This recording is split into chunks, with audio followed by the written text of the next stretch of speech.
i-clarify yung sinabi niyo po kahapon. Medyo vague kasi sir. Sabi niyo may malaking kasong nakaabang on the SEA Games po na sports complex. So, wait lang sir. May possible po ba na na-identify na po kayo, nakakasuhan niyo? Well, we just received information tungkol dun sa pangyayari dun sa PISCO, yung Philippine SEA Games Organizing Committee, no? And we in possession of documents already na meron talagang kailangan imbestigahan because there are a huge amount of money na na-involved dito. If you recall, there was no bidding na ginawa rito, tapos unliquidated, so marami na kailangan tignan. That's why I'm creating a unit ngayon, a task force na composed of our financial unit, financial investment unit, tsaka financial investigation unit, tsaka ang aming special action unit to investigate on the matter. We will coordinate with the SEC, the COA, and also we'll seek help of the BCDA para magkaroon ng clear dito. As we speak now, wala pa naman tayong sasabihin na na-identify, but there are already personalities na nakikita natin doon sa dokumento sa initial na pumasok sa atin.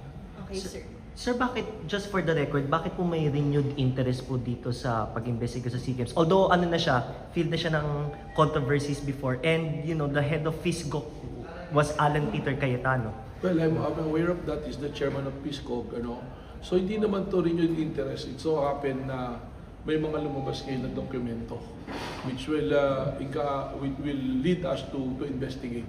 Kasi lahat naman talaga ng issue na pumapasok dito with regards to corruption or anything, even ordinary cases, pag dinala sa amin, we will investigate.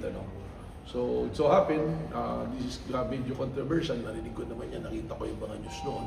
So once and for all, we settled it kung meron ba talagang dapat managot o wala, or kung ano talaga yung investigation. So, kailangan natin magkaroon ng report dito.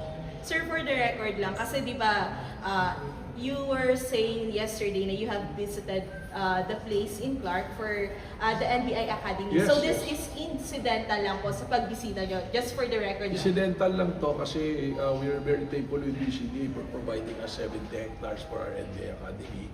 At the same time, nakita natin doon yung sports complex na malaki. And sumunod dito, may mga pumasok nga sa atin na documents and informations that will lead us to come up with the investigation.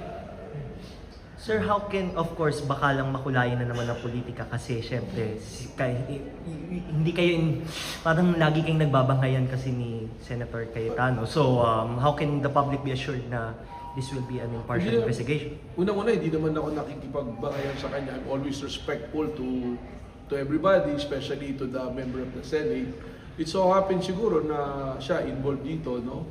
At tayo naman, ang record naman ng NBI, we'll always go where the evidence will lead us kung ano yung batas, kung ano yung proseso. No? So, kung sa kailangan natin siyang tanungin, we will respectfully ask him to give light to this. And I'm sure si Senator Alan, kung siya kasama rin dito, I'm sure that he will appreciate na may imbestigahan natin dito naman.